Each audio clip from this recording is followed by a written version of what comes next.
Bienvenue pour la pleine lune du 28 mars 2021. Alors, c'est la suite du travail des deux, vidéos précédentes, donc la pleine lune et nouvelle lune précédente, où Vénus devient en fait une planète extrêmement active lors de cette année 2021. On le sait, cette année 2021 est vraiment basée sur le carré Saturne-Uranus, mais quand même, dans cette période-ci, là, et pour un petit bout de temps encore, Vénus prend un rôle absolument important dans sa conjonction au Soleil qui se poursuit. Alors, lors de cette pleine lune du 28 mars, vous le voyez, Soleil, Vénus, Chiron, les trois sont à 8 degrés en Bélier, font bien surface à la Lune à 8 degrés en Balance, et il y a une autre planète qui se trouve à 8 degrés. Il s'agit d'Uranus, qui est en Taureau à 8 degrés aussi.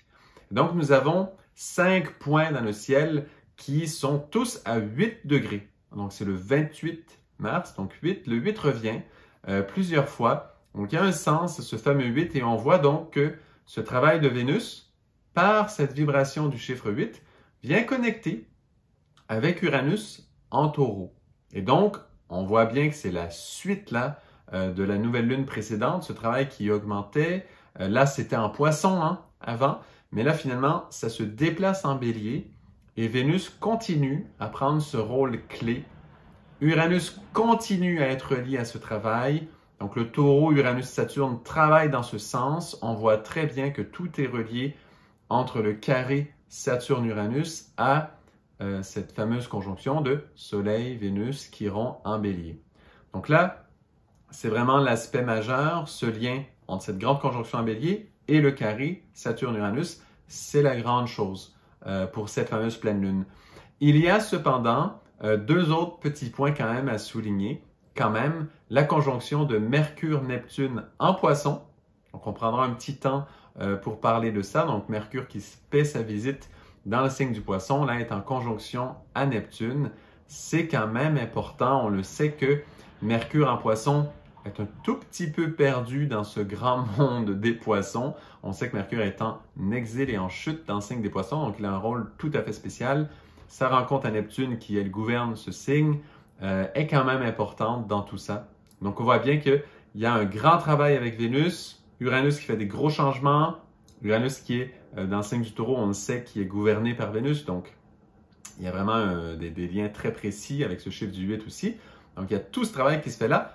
Et en même temps, notre Mercure goûte à la médecine de Neptune en Poisson, dans le sens qu'il est plongé dans un monde, bien sûr, qu'il dépasse totalement. Donc encore une fois, notre mental, notre intellect se trouve complètement dépassé par les événements, finalement, par le travail qui se fait. Donc il y a des choses, par exemple, que l'on n'attendait pas, qui vont au-delà de nos espérances, qui nous très, très surprenantes, qui peuvent vraiment toucher là, nos plans, vraiment ce que l'on prévoyait au niveau mental, ce avec quoi on se rassurait mentalement pour la suite de notre vie, nos plans, toutes ces choses. Là, ce travail avec Vénus risque de chambarder beaucoup de choses, vient vraiment changer la donne et notre Mercure reçoit donc ces grandes forces neptuniennes en Poisson qui lui insufflent cette idée de cette vision d'un amour qui est plus grand, qui va plus loin que la norme. Et donc ça, évidemment, il faut être sensible pour le recevoir. Pour ceux qui n'iront pas le chercher de façon subtile, quand Mercure visite Neptune comme ça en Poisson, eh bien, c'est plutôt de la confusion dont on va parler. Donc le niveau un peu de base, là, qui va être probablement mentionné le plus, ça va être une certaine quantité de confusion. Par contre, si on fait vraiment un travail intérieur, c'est que ces forces neptunienne qui parle vraiment d'un amour qui vient vraiment chercher les plans divins, en fait. Donc, ce travail vraiment subtil avec le monde invisible, avec les êtres de lumière, cette force-là neptunienne, eh bien, elle peut justement s'insuffler dans notre pensée. Ça veut dire qu'on va la voir se manifester doucement. On va voir des chemins tracés que l'on ne percevait pas avant. Vous savez, cette ligne du destin qu'on a tous, eh bien, on va pouvoir percevoir là de nouvelles lignes qui sont tracées avec une subtilité que l'on n'avait jamais vue auparavant. Et donc, on voit certains événements qui nous sont arrivés dans notre vie Et là, soudainement, on voit qu'ils ont vraiment un sens beaucoup plus profond et subtil que ce que l'on avait perçu avant. Et donc, ce qui nous rassurait mentalement sur oui, j'ai fait telle chose parce que c'est relié à tel événement, parce que j'ai tel but dans la vie. Toutes ces petites choses que l'on se dit pour se rassurer mentalement et voir que c'est logique, que notre vie est structurée d'une certaine façon.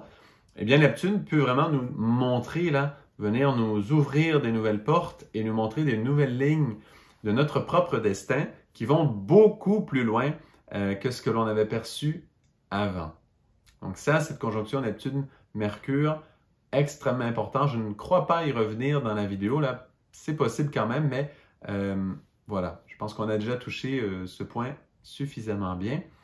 Il y a aussi donc un autre point, comme je disais, il y en avait deux, il y a celui-ci, mais un autre, il y a aussi Saturne, bien sûr, qui fait son carré à Uranus d'un côté, trigone avec Mars qui, lui, se trouve en Gémeaux. Donc, ce trigone se poursuit, hein, simplement. Ce qui veut dire que le Mars n'est pas menotté par tout ce travail en Bélier. Ce n'est pas comme si le travail de Vénus en Bélier, là, avec le Soleil et Chiron, toute la pleine Lune, en fait, qui est basée sur ça, eh bien, ça ne menote pas le Mars. Ça veut dire que l'action continue. L'action se poursuit. Ça veut dire qu'on peut rester dynamique, on peut continuer à avancer les choses, même s'il y a une restructuration énorme et qu'on va revisiter Vénus, la comprendre mieux. Il y a tout un accent qui est mis sur Vénus. C'est Vénus qui est mise à la première place. Malgré tout, c'est possible de continuer nos actions, vraiment de continuer à avancer toutes les choses que l'on pousse activement. En plus, le printemps, là, au moment de cette pleine lune du 28 mars, le printemps vient tout juste de commencer. Et donc, les forces de Bélier sont vraiment en marche. Les forces de Mars sont donc en marche aussi. Et à travers ce trigone à Saturne, on voit bien que le Mars n'est pas menotté parce que c'est un trigone, hein, c'est donc un aspect très harmonieux. Et donc le Mars peut continuer à s'exprimer, il est en Gémeaux, et donc il y a toutes sortes de communications, d'échanges, tout ça, ça se poursuit, ça. Et donc ça garde quand même tout un sens, tout ce côté-là avec Mars. Voilà. Et donc maintenant, allons voir la conjonction en Bélier, vraiment le sujet qui nous intéresse le plus pour cette vidéo. Donc Vénus, qu'est-ce qu'elle fait encore avec le Soleil, là, à 8 degrés? Cette fois-ci, ils sont les deux ensemble avec Chiron. Et donc Chiron, comme tout symbole en astrologie, hein, il y a 1000 façons de le regarder. Eh bien, cette fois-ci, on va regarder une particularité qu'on ne voit pas si souvent. C'est que Chiron, on le sait, c'est un guérisseur en mythologie. Hein. Quand on regarde Chiron en mythologie, c'est ce centaure guérisseur qui reçoit une blessure divine et du coup qui ne peut pas se guérir de ça lui-même. Pourtant, il est lui-même le plus grand guérisseur voilà, qui existe. En tout cas, peut-être qu'il y a un peu de compétition là-dessus, mais il est quand même un très grand guérisseur. Et voilà, il représente ça, cette force de guérison, mais il ne peut pas se guérir lui-même parce qu'il a reçu une blessure divine. Une blessure qui vient d'un être divin. Et donc ça, c'est extrêmement important parce que Chiron va parler de cette blessure que l'on a avec le monde divin, avec ce qui nous dépasse beaucoup. Parce que Chiron, il fait partie, voilà, il dépasse, là, il est au-delà des planètes personnelles. Il est dans le côté des planètes. Il est au-delà de Mars, hein, il est plus loin que Mars. Il est dans les mondes de Jupiter, Saturne, Uranus. Il touche ces mondes-là. Et donc, il est vraiment dans cette lignée-là qui dépasse vraiment Mars, donc qui dépasse le monde de nos planètes personnelles, notre petit monde. Et donc, il parle d'une blessure qui touche vraiment les plans plus grands qui nous dépassent. Et on va dire donc les plans du divin, une blessure avec ça. Cette fois-ci, on a Soleil, Vénus ensemble avec Chiron. Donc, Soleil, Vénus ensemble en Bélier. En Bélier, il faut savoir, Soleil est exalté. Il amène le printemps, il est extrêmement puissant pour faire le travail du Bélier, qui est de faire émerger la vie. Le Soleil, c'est le plus puissant dans ce sens, c'est pour ça qu'il est exalté en Bélier. Et Vénus, elle, est en exil, et en fait, elle amène la fraîcheur de Vénus, la beauté de Vénus dans cette énergie Bélier qui émerge, qui jaillit. C'est la fraîcheur du printemps, les nouvelles pousses. C'est pour ça que mon assistante aujourd'hui, c'est une nouvelle pousse, c'est une plante qui émerge, qui porte cette fraîcheur vénusienne. Je l'ai choisie exprès. Cette plante, c'est un avocat, hein, qui pousse à peine, qui vient tout juste de commencer. Et donc voilà, il porte vraiment cette fraîcheur de Vénus, cette force d'exil de Vénus en Bélier. C'est cette fraîcheur dans ce monde qui pourtant pousse et jaillit et fait plein d'efforts, qui a beaucoup de volonté dedans et qui doit absolument faire jaillir la vie. On a besoin du soleil, on a besoin des forces de Mars qui poussent. Et pourtant, Vénus en exil y apporte sa fraîcheur. Et donc, évidemment, ce n'est pas très à la mode, dans le sens que ce n'est pas la chose la plus importante, cette force de Vénus en exil en Bélier. Cependant, elle amène cette fraîcheur immaculée, de la beauté, d'une nouvelle pousse, d'une vie nouvelle. Et donc, on a Soleil exalté, très puissant, Vénus en exil qui amène cette fraîcheur. Et donc, on voit qu'on a des forces qui donnent, qui sont... Et là, Vénus, c'est quand même un monde d'amour. Et donc, ce qu'on a avec Soleil, Vénus en Bélier, si on exclut Chiron pour 2 secondes, eh bien, on a cette force d'amour qui émerge. Ça nous fait beaucoup penser à nos élans d'amour. Les élans d'amour d'adolescence, par exemple.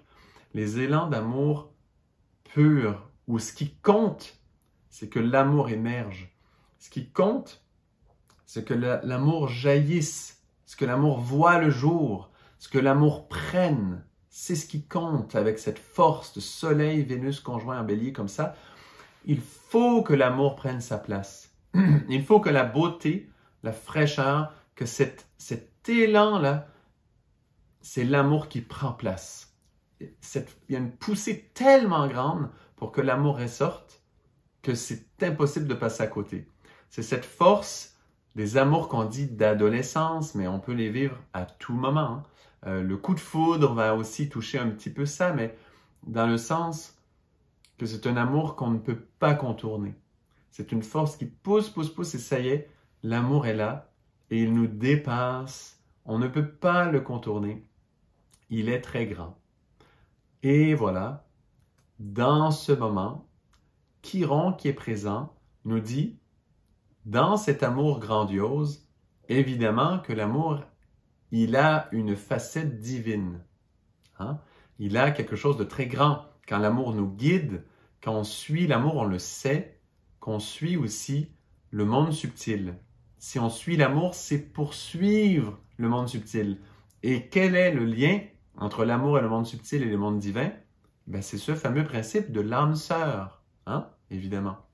Donc, c'est pour ça que quand on aime, on sait qu'il faut suivre le cœur, on sait qu'il faut suivre cet élan d'amour, parce qu'on sait que cet élan d'amour nous relie au monde de l'âme, au monde de l'âme sœur, au monde de notre âme. Hein. Là, le principe de l'âme sœur, je pourrais peut-être le décrire très rapidement. Hein. C'est une partie là de nous, hein, de notre âme en fait, qui n'est pas incarnée et qui porte, qui soutient tous les principes de lumière que l'on porte soi-même en tant qu'âme et qui ne traverse pas ce fleuve de l'oubli, ne traverse pas toutes ces couches de matière que l'on traverse lors de l'incarnation et qui reste dans une région qu'on pourrait appeler le soleil, par exemple, parce qu'elle est très lumineuse, en fait. Elle reste dans une région très belle et elle tient là toutes les forces de notre âme dans sa pureté originelle, dans toute sa splendeur. Et donc, cette force de l'âme, elle peut, comme ça, passer, briller à travers plusieurs personnes. Elle nous attire énormément. Et donc, quand cette force passe, eh bien, on sent cet amour. Et c'est ça la force du bélier.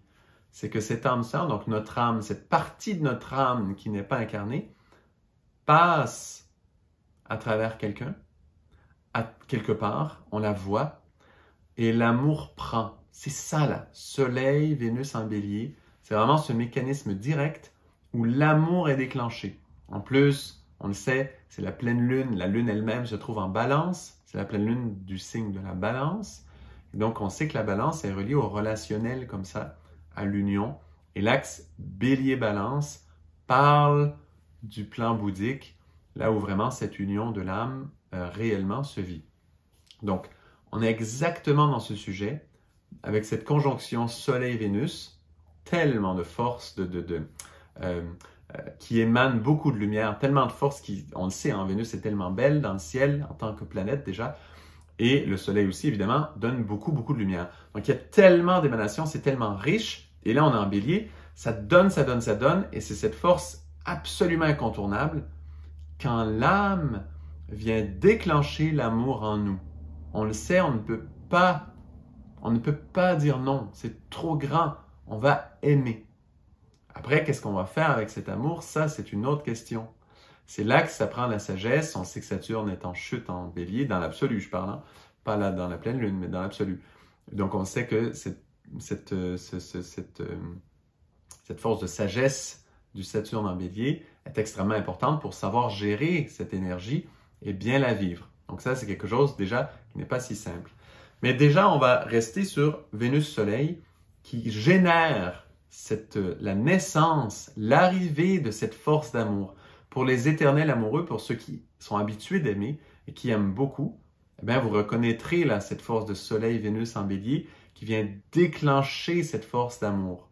Extrêmement important de la sentir parce que là, quand on va voir Chiron, on va voir que cette force de l'âme qui est dans cet amour-là, hein, de l'âme sœur, de l'âme qui nous tire vers le haut, qui veut déclencher l'amour, qui veut faire émerger la vie avec l'amour dedans, quand on a Soleil et Vénus ensemble.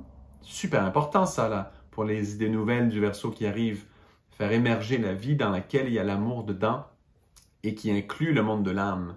C'est extrêmement Verseau en réalité comme sujet, hein. Le Verseau va le travailler autrement, mais franchement, super important et très actuel. Donc, ces forces se manifestent, sont absolument irrésistibles, et on se sent relié à l'âme. Et là, Chiron, dans cet espace, nous parle d'une blessure. Donc, on a touché cet espace parfait, on a senti l'amour, et nous avons vécu une blessure. La première fois qu'on a aimé de cette façon, c'est pour ça qu'on dit les amours d'adolescence. Parce qu'on aime comme ça une fois, parfois deux, parfois trois. Certains sont capables de continuer d'aimer comme ça toute leur vie. Et en général, il y a une blessure qui vient nous montrer ce que les gens vont appeler en général la froide et cruelle réalité. Dans le sens que, voilà, dans le monde incarné, si on ne prend pas soin de ce fameux Saturne en chute en bélier, et si on ne n'ouvre pas ce sujet, et qu'on n'observe pas cet amour avec une certaine sagesse, eh bien, les conditions extérieures matérielles, il y a le karma qui est présent. Donc, cette réalité de l'âme, elle n'est pas libre à 100% de s'exprimer. Et on va faire face à des choses qui vont nous blesser cruellement. Et là, on a un Chiron, dans cette conjonction toute spéciale de la pleine lune du 28 mars, on a un Chiron qui s'exprime de façon assez unique là. Parce qu'il vient parler directement de cet impact que l'on a vécu alors qu'on était tout feu tout flamme en amour complet envers quelqu'un, mais en fait c'était pas quelqu'un, c'est cette âme sœur hein, qui se manifeste à travers plusieurs, on va dire, pas tout le monde, mais qui se manifeste quand il peut, à travers ceux où il peut se manifester. Eh bien, on est en amour en fait avec cette force-là, cette force de vie, et non la personne comme telle. Hein? Et donc, c'est dur peut-être un peu à accepter là, si on n'a jamais travaillé la notion là. Mais franchement, c'est vrai, hein? Parce que la preuve, c'est quand la personne est décédée, évidemment, c'est pas le corps, on ne reste pas attaché au corps. Donc on pourrait dire, ah, mais j'étais attaché à l'âme de l'autre personne. Mais l'âme de l'autre personne, c'est pareil, elle va finalement ailleurs. Donc cet amour éternel, quand on dit je t'aimerai pour toujours, quand on dit je t'aime pour l'éternité, quand on aime de cette façon-là, que l'amour du bélier est en nous, et on se dit, c'est certain, j'aime cette personne pour l'éternité. Évidemment, ce que l'on aime, ce n'est pas là, cette personne. C'est une autre force qui passe à travers la personne, et alléluia, tant mieux. C'est pour ça, hein, ça prend beaucoup d'amour. Et donc, cet amour bélier, on l'a senti, et la froideur des conditions extérieures nous a blessés, nous a fait cesser de croire à cette force d'amour de type bélier, de type Soleil, Vénus en conjonction, en bélier, surtout avec cette pleine lune en balance, cette force-là précise qu'on vit à ce moment-là du 28 mars, on s'est fait blesser dessus. On a eu une blessure à 8 degrés comme ça, en bélier. Et voilà, une blessure qui nous fait mal. Une blessure qui fait qu'on n'y croit plus à cet amour-là. Une blessure qui fait qu'on pense que cet amour a été souillé. On pense que cet amour est maintenant impur. Toutes sortes de théories circulent sur l'âme sœur. Hein? Moi, j'ai entendu, et c'est quand même une parole de sagesse, hein, après, comment bien la comprendre, comment bien l'interpréter, c'est autre chose. J'ai entendu déjà quand on a été déçu une fois comme ça en amour, de cette façon, quand on a reçu cette blessure une fois, eh bien l'âme sœur, on ne peut plus la rencontrer après. J'avais déjà entendu cette notion. Alors moi, cette notion, attention. Attention parce que cet amour existe toujours. Et c'est ça, on perd la foi, on perd le lien avec cet amour. Et les amours qu'on dit d'adolescence, justement, on ne les vit plus. On n'ose plus les vivre, on se referme et on est blessé. Voilà Chiron, voilà son rôle dans cette fameuse conjonction. Il vient nous rappeler cette blessure et nous dit, cette notion doit changer. Pourquoi je dis doit changer? Parce que Uranus en taureau à 8 degrés, là, il vient changer ça. Et surtout dans son carré à Saturne, qui lui-même, Saturne fait son trigone à Mars, vous voyez le truc. Et donc, le Uranus, là, lui, il vient exiger le changement. Et dans ces exigences du changement, il vient chasser plein de formes de pensée qui faisaient en sorte qu'il portait cette croyance que cet amour du bélier n'existe pas, ce n'est qu'une illusion d'adolescence parce qu'on est porté par des archétypes à ce moment-là et tout ça. Et en réalité, cet amour-là n'est pas important. Ce n'est pas ça qu'il faut suivre. Il faut suivre une réalité beaucoup plus pragmatique, beaucoup plus pratique, parce qu'il faut faut vivre. Il faut vraiment être dans cette énergie plus de réussite ou plutôt de sécurité. Et donc, Uranus vient changer toutes ces vieilles pensées. Et c'est énorme. Ça se peut qu'il y ait des grands vents. Souvent, il y a des grands vents quand il y a des grands changements comme ça, surtout avec le carré Saturne-Uranus, là, Saturne en Verseau, Uranus en Taureau. Ça peut vraiment provoquer des grands vents. Donc, 2021, c'est vrai, les grands vents. Et derrière les grands vents, il y a un grand changement des idées qui traînent sur Terre. Et de nouvelles idées nous sont accessibles en ces moments-ci, donc des idées du Verseau vont nous approcher comme ça. Donc, chaque fois que vous sentirez que vous serez en présence de grands vents, pensez-y à ce travail, que les nouvelles idées du Verseau sont en train de s'installer et les anciennes idées qui traînaient là se font chasser tranquillement, nettoyer. Et donc, voilà. Donc, vous voyez que c'est cette perception que l'amour, le vrai amour, là, celui qui ne compte pas, tout ce qui compte pour lui, c'est que la vie jaillisse. La vie pleine d'amour jaillisse. C'est ça la conjonction en bélier. C'est exactement ça. Et d'y croire à 100% et de voir que oui, on a eu des blessures sur ce sujet, mais d'y croire que l'amour est là. L'amour existe, il crée tout. Il faut être libre d'aimer. Il faut se libérer de ces blessures de type un peu Chiron, là. Se libérer de ça pour voir l'amour et ce qui aide vraiment, parce que la conjonction en elle-même parle du sujet. Donc la conjonction Soleil, Vénus, Chiron ouvre le sujet, surtout avec cette pleine lune opposée à la lune.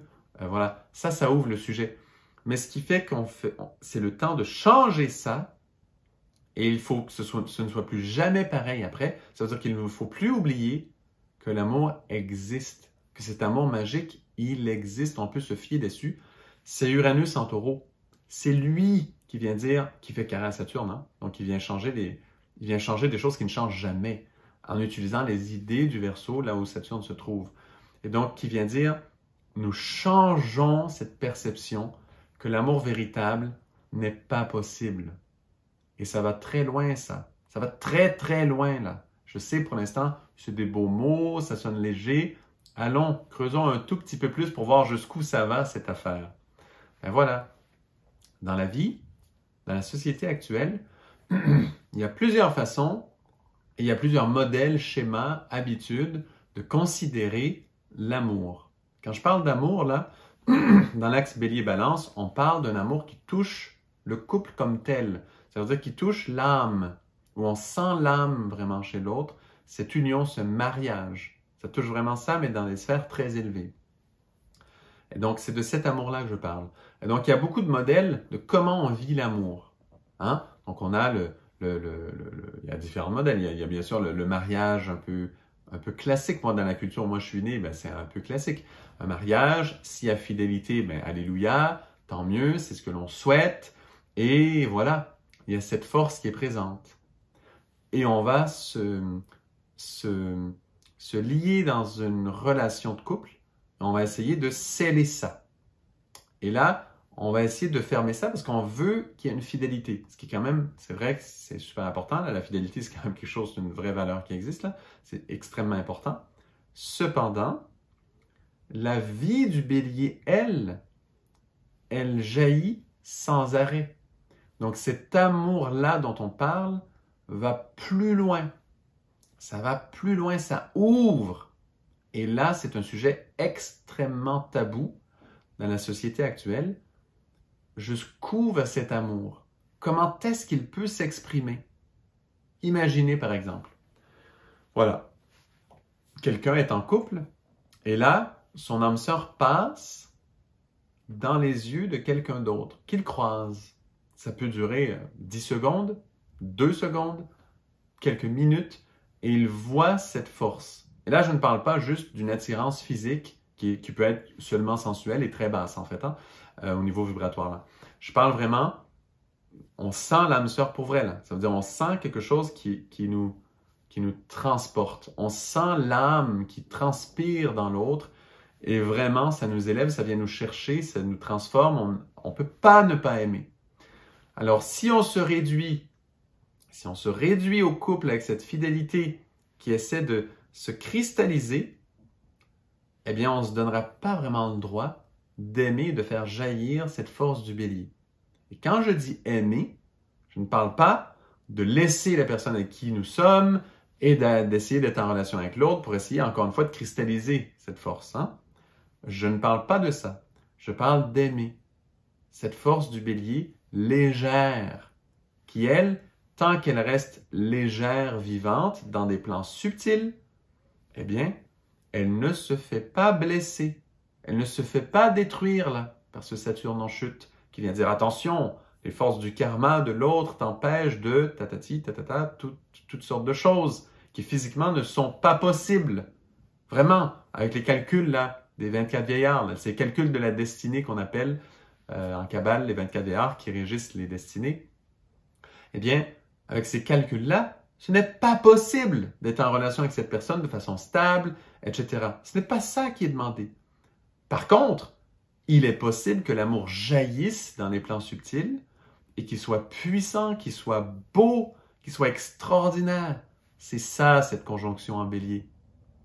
Faire une place pour cet amour-là. Moi, j'ai entendu souvent, parce que là, on se rappelle que Chiron, sa blessure est divine. Et donc, si on veut, là, je le transpose dans l'amour. Et si on le transpose dans un autre plan, disons, de la vie, parce qu'il ne faut pas réduire, il y a toutes les maisons en astrologie qui sont tous les domaines de la vie. Donc, si on ouvre cette conjonction dans un autre domaine, pensons, comme on touche le monde divin, à un maître spirituel. Un vrai maître spirituel, là, pas un faux gourou ou un truc étrange, mais vraiment un être qui réellement est un maître spirituel.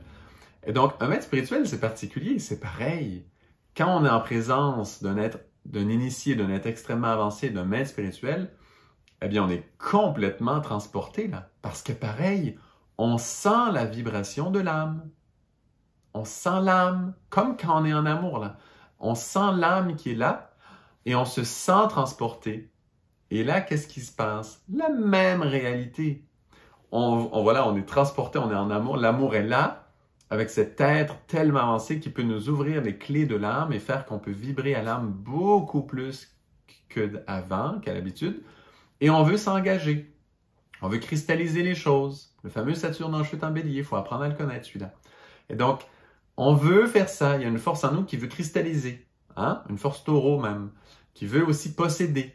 Qui veut rendre cette chose matérielle. On veut la condenser et voilà, l'avoir. Le Uranus en chute en taureau, lui, ce qu'il fait là, en ce moment avec son carré, il détruit ces choses. Des choses qu'on a voulu cristalliser trop, des choses qui ne changent jamais justement. Il détruit ça pour libérer ses charges, pour qu'on puisse faire le vrai travail, pour qu'on garde ces choses subtiles aussi.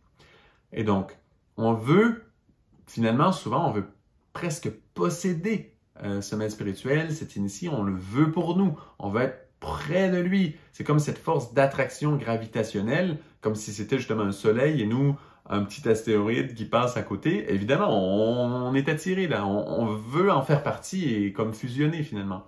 Et donc, on a cette attirance. Le bélier crée ça, crée que la vie jaillit. Donc, il y a une force d'amour qui nous relie à l'âme. Quand je dis bélier, c'est surtout cette force Vénus-Soleil conjoint là, qu'on parle pour cette pleine lune-ci du 28 mars, c'est le sujet. Hein.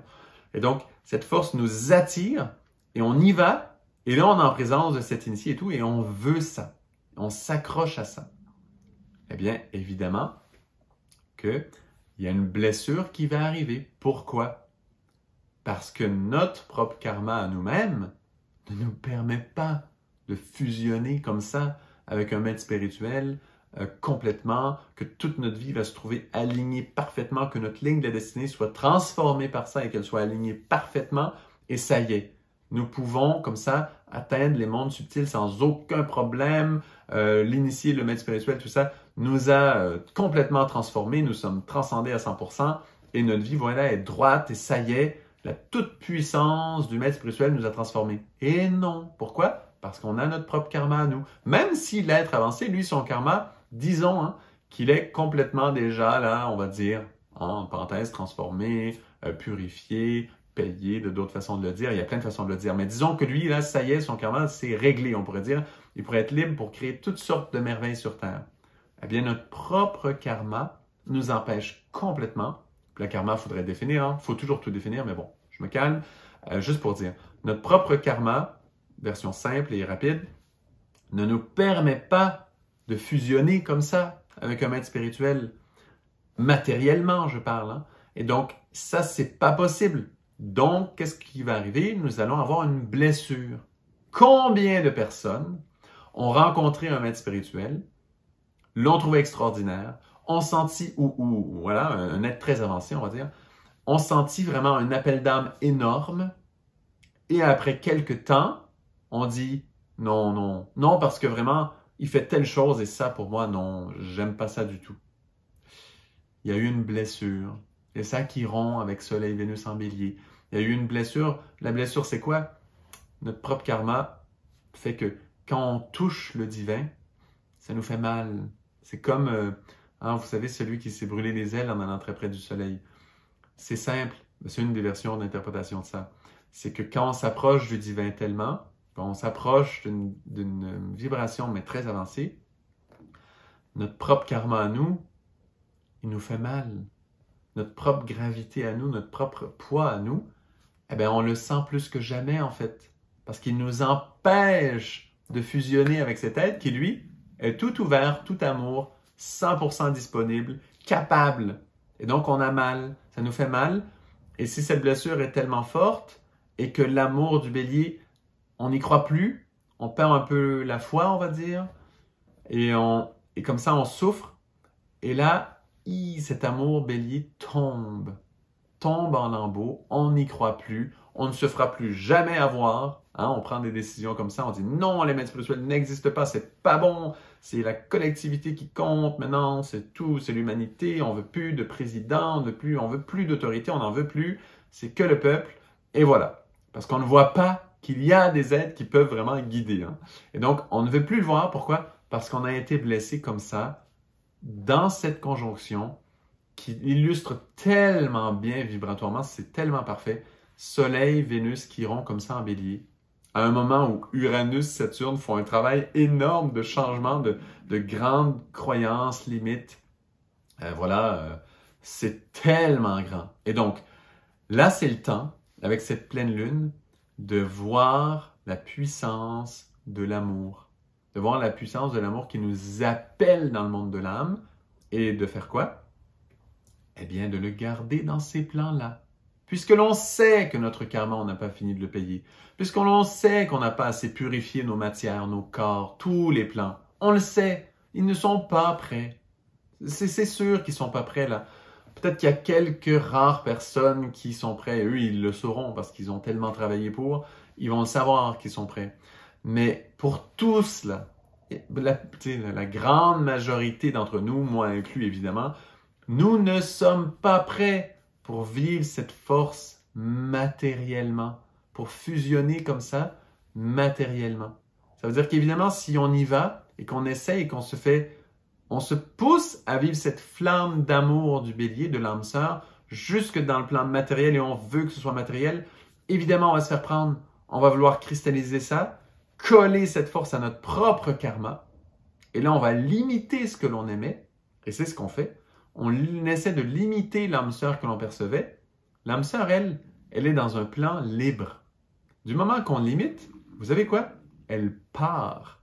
Elle s'en va. Elle ne va pas rester là dans la personne en face de nous. Mais non, elle n'aime pas ses limites, elle ne raisonne pas à ça. Donc, dès que l'on limite quelqu'un par rapport à notre karma, et que ce n'est pas fait avec une sagesse très élevée du Saturne en chute, en bélier, dans l'absolu, je parle encore une fois, ça c'est pas dans la pleine lune, c'est vraiment dans l'absolu que Saturne est en chute en bélier, que l'on n'inclut pas cette sagesse-là précisément, et on sait que Saturne est exalté en balance, ce fameux Saturne-là qui fait ce travail dans cet axe, qui est vraiment, en tout cas, ça c'est un sujet pour une autre fois, là, parce que là, il n'y est pas pour cette pleine lune, mais tant que l'on n'acquiert pas cette force-là, qui quand même est présente dans le carré Saturne-Uranus, par contre, hein, juste pour dire. Et donc, tant que l'on n'acquiert pas cette force-là, eh bien, évidemment, on va lier l'autre personne, on va la limiter, et l'âme sœur s'enfuit. Elle s'en va. Elle n'a pas d'attache à la personne, cette âme sœur, cette force de l'âme qui passe. C'est comme notre moi supérieur. Hein? Ça veut dire, je ne sais pas exactement, il y a plein de façons. Il y a l'ego et le moi supérieur, je crois. Souvent, ça s'est dit comme ça. Nature inférieure, nature supérieure. Bon, la dimension de l'âme, la dimension de l'âme qui correspond en nous, c'est la même chose. Si nous ne prenons pas soin que les conditions dans lesquelles nous vivons fasse place à cette nature supérieure, cette individualité aussi, certains appellent, cette force-là, si on ne lui fait pas une place, mais évidemment, elle ne sera pas là. Elle est dans son plan à elle. Elle est dans ce plan, on va dire, du soleil, quelque part. Elle n'est plus dans cette réalité géocentrique. Elle est dans cette réalité héliocentrique, symboliquement. Et donc, elle n'est plus ici avec nous tant que l'on essaie de la coller à notre karma, à notre matière, et on essaie, en fait, on lui fait énormément violence, parce qu'on essaie de l'attirer. Évidemment, nous sommes absolument incapables, parce que nous ne sommes pas là des théurges et des êtres tellement avancés. Et donc, évidemment qu'on n'y arrive pas. Et elle s'enfuit, c'est tout. Voilà. Et ça nous blesse énormément. Et là, c'est ça qui rompt avec Vénus et Soleil. On a cette blessure énorme qu'on a essayé de toucher le divin, mais il nous a fait très mal. J'ai essayé d'être en amour une fois dans ma vie, j'ai vraiment cru, j'ai vraiment tout donné, ça m'a fait très mal. Et tous ceux qui ont cette blessure, et je pense honnêtement, ça doit être au moins 80%, je crois, de la population. Je ne sais pas, je n'ai pas de pourcentage exact, mais c'est énorme. Hein. Moi, je m'inclus là-dedans. Que cette blessure-là, je la connais. Hein. Je la connais, cette force. Et donc, on est tellement blessé par ça que voilà, comment on va réagir, comment on va gérer cette blessure. Est-ce qu'on va donner une seconde chance à l'amour? Est-ce qu'on va laisser cet amour se dérouler dans les plans subtils qui lui correspondent? Est-ce que l'on va nourrir cet amour, continuer à le développer dans les plans subtils, hein? Le laisser libre justement pour qu'il reste, pour qu'on puisse toujours en permanence y être relié? Est-ce qu'on va le laisser se développer alors qu'en même temps, tout en prenant soin que sur Terre, dans notre karma, là, dans nos actions, avec notre corps physique, notre corps émotionnel, notre corps mental, dans ces plans-là, alors que dans ces plans, nous passons toutes nos énergies à peaufiner, à travailler, à ajuster, à comprendre le pourquoi des poids que l'on traîne et auxquels on fait face tout le temps, donc ces karmas, à les éclairer, les recevoir en fait. Ces forces karmiques, elles sont là pour que l'on comprenne des choses, pour nous éduquer, c'est simplement comme des professeurs, on pourrait dire.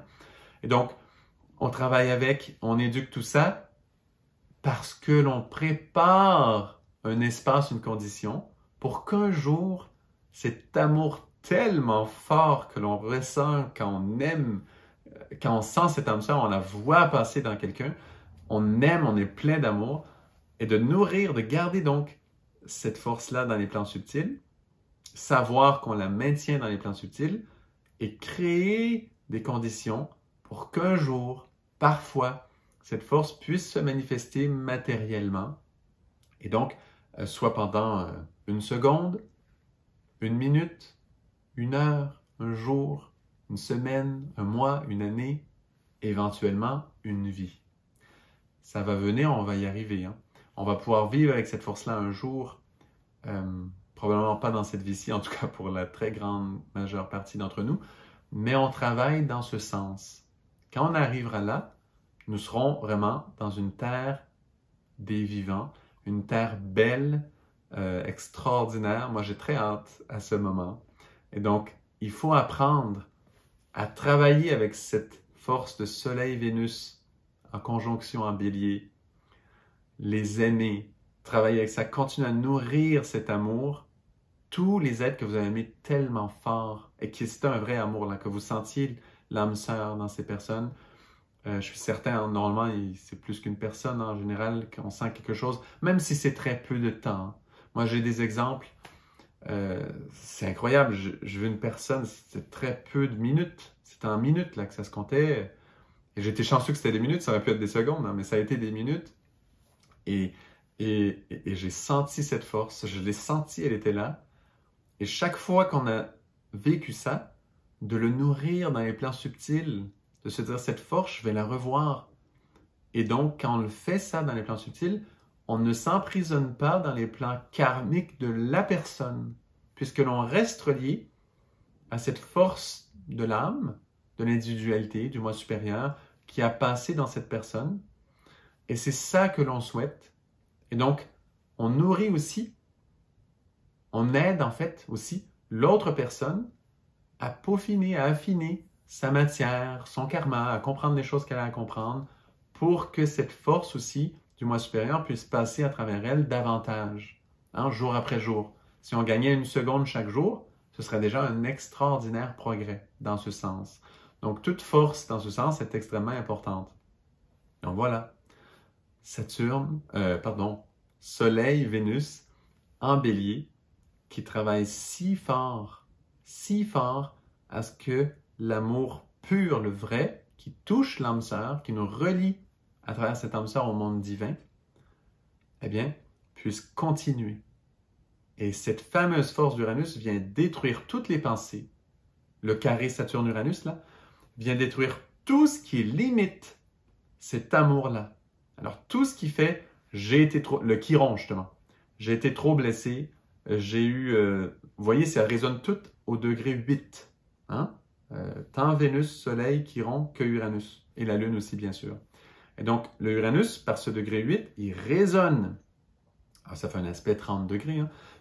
Il résonne avec ce Chiron et il vient dire, voilà, toutes ces blessures-là, on détruit ces pensées, on les balaye avec un bon grand vent, on balaye ces pensées, on enlève tout ça, toutes ces idées qui disent « je dois rester pris dans un petit carcan, je dois limiter, je dois garder la personne avec qui je suis absolument parce que c'est mon couple et tout, et c'est le couple, le mariage, c'est relié à l'âme et tout ça. » Et on force dans le plan physique, comme des forcenés, et on fait violence finalement à cette nature supérieure, mais cette nature supérieure, ce plan subtil de l'âme, on ne peut pas lui faire violence. En fait, on ne l'atteindra jamais. Dès qu'on lui fait violence de cette façon, c'est simple, elle s'envole, elle s'en va. Donc, tout ce qu'on peut faire, hein, par exemple, quand on est en couple, c'est de travailler avec conscience, de se dire, dans les conditions de ce couple, parce que pour ceux qui sont en couple, qui vivent en couple, qui vivent en famille, qui ont des enfants aussi, tout ça, tous les couples, c'est de savoir, évidemment, que l'amour avec l'autre, eh bien, bouge, c'est sûr. Normalement, il devrait bouger. Hein? S'il ne bouge pas parce qu'il est toujours à 100% extraordinairement élevé, eh bien, c'est que franchement, vous êtes vraiment avancé beaucoup. Bravo. Si c'est ça, franchement, je vous lève vraiment mon chapeau beaucoup. Et s'il fluctue, c'est aussi bon signe quand même en général, là, pour la plupart d'entre nous, parce que ça veut dire qu'on va toucher des sphères très élevées. Mais évidemment que le karma de l'un et l'autre nous retient dans certaines charges. Et donc, ce qu'on fait, finalement, en général, hein, dans un couple avec cette force de Soleil, Vénus en Bélier, c'est de savoir que l'on prépare nos énergies physiques, matérielles, pour permettre à ces forces de pouvoir se manifester le plus possible, les forces d'amour, là, ce qui nous rend vraiment en amour, le grand, grand amour. Là, franchement, je ne parle pas d'une attirance physique, d'une sensualité, tout ça, tous ceux qui disent oui, il faut redonner une nouvelle flamme, tout ça, et ils sont que dans ça. Bon, je parle vraiment pas de ça, hein, juste pour être très clair. Et donc, on parle vraiment de cet amour grand, celui qui fait qu'on aime la personne et qu'on sent qu'on va l'aimer à l'infini, tout ça. Voilà. Donc, c'est ça. Dans un couple, on va faire ce travail de peaufiner là, tout ce que l'on peut dans le plan matériel, dans nos habitudes, dans nos karmas aussi familiaux, avec les égrégores familiaux auxquels nous sommes reliés. Dans tous ces plans-là, on va essayer de travailler là-dessus, comme de le sculpter, vraiment de le travailler, afin que ce grand amour puisse se manifester le plus possible et que l'on gagne. Moi, je dis toujours, si on gagne 1 seconde par jour, c'est déjà extraordinaire de ce grand amour. Le vrai, là, le très, très grand. Hein. Pas juste un amour qu'on aime, qu'on apprécie, qu'on se sent bien. Ça va. En général, en tout cas, moi, je souhaite à tous déjà ça, au moins avoir ça. Je pense que c'est un minimum quand même vital pour être bien en couple, moi, en tout cas pour moi. Mais c'est sûr, on souhaite aussi le grand, grand amour qui fait qu'on est complètement comme pâmé devant l'autre. Et voilà, ça, on le souhaite le plus possible. Et c'est un travail, pour la plupart d'entre nous, qui va être constant, hein, d'augmenter ça. Mais il faut savoir qu'alors qu'on fait ce travail, il n'est pas impossible que le grand amour passe par d'autres personnes par moment. Et c'est là que ça prend une grande sagesse pour savoir, ça souvent c'est la Lilith qui fait ça, c'est la lune noire qui fait ça, ce travail-là. Elle va nous proposer autre chose.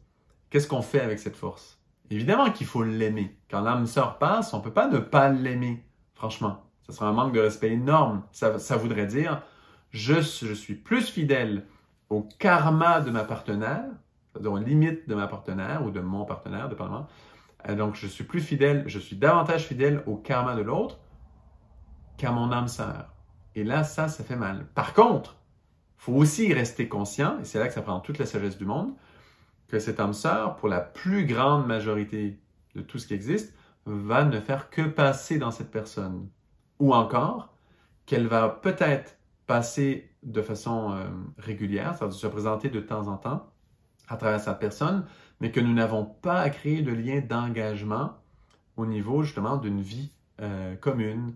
Et c'est là que la fidélité a un rôle, c'est un sujet tellement fascinant, de voir comment être fidèle à l'âme sœur, comment être fidèle à l'amour, tout en ayant un respect par rapport au côté karmique, par rapport au côté de l'incarnation, hein, de ne pas tout mélanger là.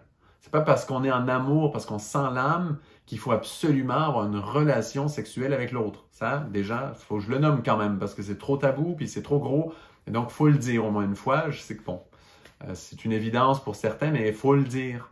Ce n'est pas à cause de ça qu'il faut, viser là, cette romance-là, de ce type-là. On peut garder l'amour, le nourrir, mais il faut le garder dans les plans élevés. C'est extrêmement important.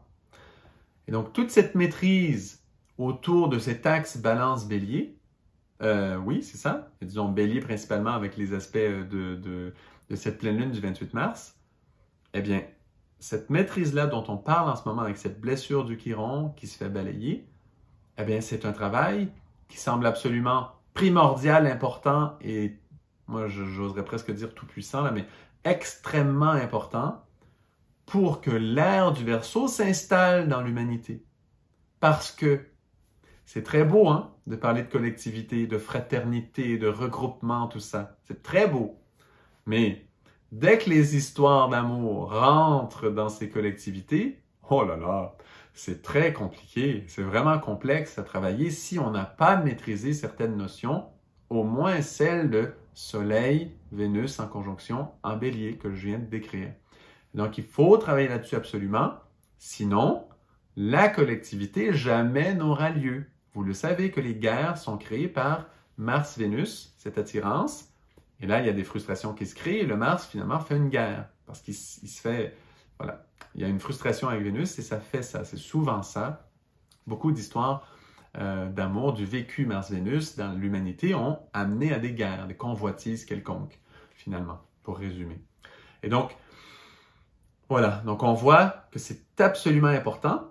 Et voilà, dans une époque où on se trouve actuellement, où on a eu, vous vous rappelez, la conjonction Saturne-Jupiter dans le signe tout début Verseau, là, au moment du solstice du 21 décembre 2020, ce moment clé que plusieurs ont décrit comme une entrée dans l'ère du Verseau. Moi, je dis que c'est une étape dans cette entrée dans l'ère du Verseau. C'est une marche, une grande marche qu'on a prise, que je reconnais vraiment qui est reliée à ça tout à fait. Pas nécessairement l'entrée officielle, là, mais disons, une grande, grande étape dans ce chemin, absolument importante comme étape, alors qu'on pousse les idées du Verseau, comme par hasard, dans l'année 2021 qui suit, on a ce carré Saturne-Uranus qui dure toute l'année, on pousse des idées à travers le Saturne en Verseau, on pousse les idées du Verseau et on fait ces grands vents qui balayent les vieilles idées là, avec le Uranus qui bouleverse tout. Uranus représente les ouragans, les tornades, tout ça, entre autres. Et donc, qui bouleverse toute cette réalité très matérielle. Hein. Donc, vraiment, je ne serais pas surpris qu'on ait vraiment des grands vents physiques qui aient des conséquences particulières. Peut-être que ça n'arrivera pas, mais ce ne serait pas du tout surprenant. Et donc, on a toute cette force de Verseau qui pousse les nouvelles pensées de façon énorme. Alors que tout ça arrive, quelle est la stratégie du ciel? Nous placer des travaux absolument incroyables avec Vénus pendant quelques mois. Et on a commencé avec Vénus en Poisson. Hein. Vous vous rappelez de ça? C'est cette valse de Soleil-Vénus qui se poursuit en fait.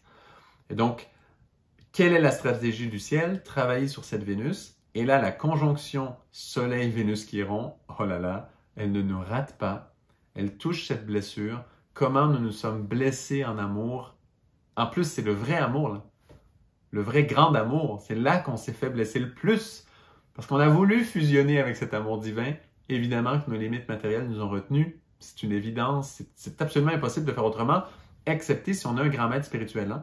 Rencontrer l'âme sœur toute une vie, et le vrai âme sœur rester toujours relié à cette force d'âme sœur, juste pour dire que ce soit clair une fois pour toutes, hein, si on veut vivre ça, il faut être un grand maître spirituel.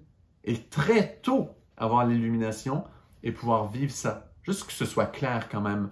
Les rencontres vraiment avec l'âme sœur directe, très puissante, on le sait, ça a été décrit dans différentes philosophies, là, qui laissent une marque dans la colonne vertébrale, tout ça, ça arrive 12 fois, puis après c'est encore plus grand.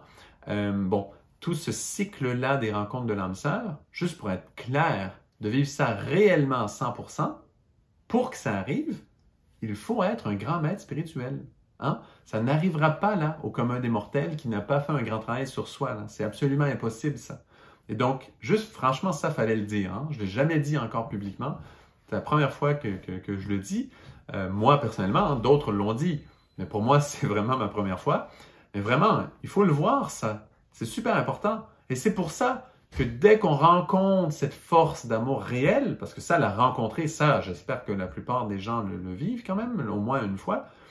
Et donc, quand on rencontre, c'est pour ça qu'on se blesse là. Donc, cette conjonction Vénus-Soleil-Chiron en Bélier parle de cette blessure qui est presque inévitable pour presque tout le monde, du monde entier, de la planète au complet. C'est énorme. Et donc, on vit cette blessure-là.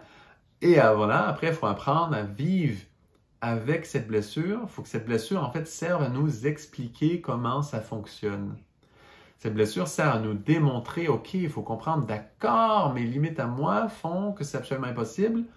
Et si l'autre n'est pas un être extrêmement avancé, les limites de l'autre aussi font que c'est impossible de rester dans cette vibration de façon permanente. Et on apprend ça. La blessure nous sert à ça. Et après, on fait tous les efforts du monde pour être de plus en plus longtemps connecté à cette grande vibration d'amour où on sent vraiment l'âme sœur, là. On sent cette reliance, on vibre, on serait prêt à dire « je t'aimerai toute ma vie, toute l'éternité, toutes les vies au complet ». On serait prêt à tout donner, là, mais parce que c'est vrai par rapport à l'âme sœur, ça. C'est pour ça qu'on le sent. C'est pas quelque chose de faux. Ce n'est pas un mensonge. Quand quelqu'un vous dit « ben ça dépend, il y a des manipulateurs ».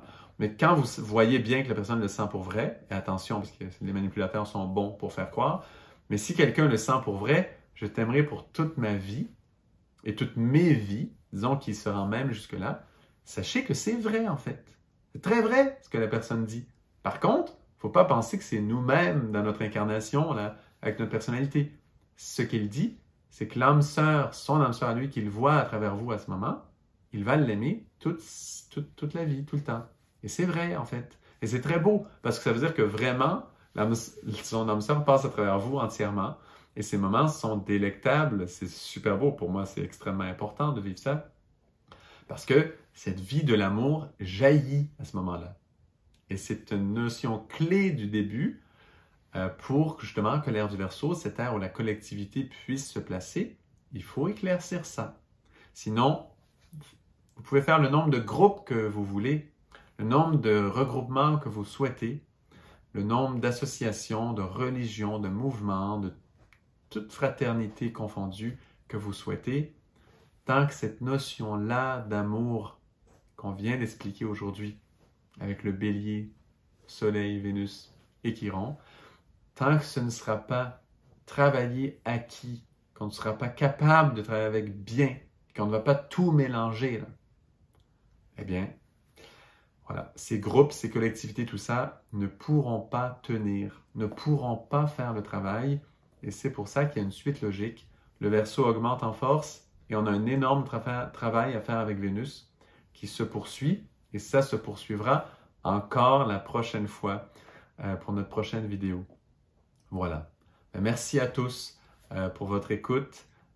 C'est super important. En tout cas, celle-là, si vous l'aimez, partagez-la. Honnêtement, pour moi, elle est extrêmement importante. C'est un travail que je trouve crucial, que je pense honnêtement, moi j'aurais beaucoup aimé entendre ça quand j'étais adolescent justement. Je trouve que c'est extrêmement important de comprendre ces notions. Si vous avez des questions, mais surtout posez-les. Je sais que je suis très lent à répondre ces temps-ci, je suis tellement débordé, ça n'a aucun sens. Mais honnêtement, si vous avez des questions, posez-les, je vais répondre, ça c'est sûr. Je m'engage, hein, je vais répondre. Et donc, voilà. Et si jamais c'est une question un peu déplacée, ben, je vais juste répondre, désolé, je ne peux pas répondre comme ça, il faudrait faire autrement pour avoir une bonne réponse. Mais quand même, poser les questions, ça vaut extrêmement le coup de le faire. Et voilà. Donc, merci beaucoup de votre écoute et à une prochaine pour une autre vidéo d'astrologie.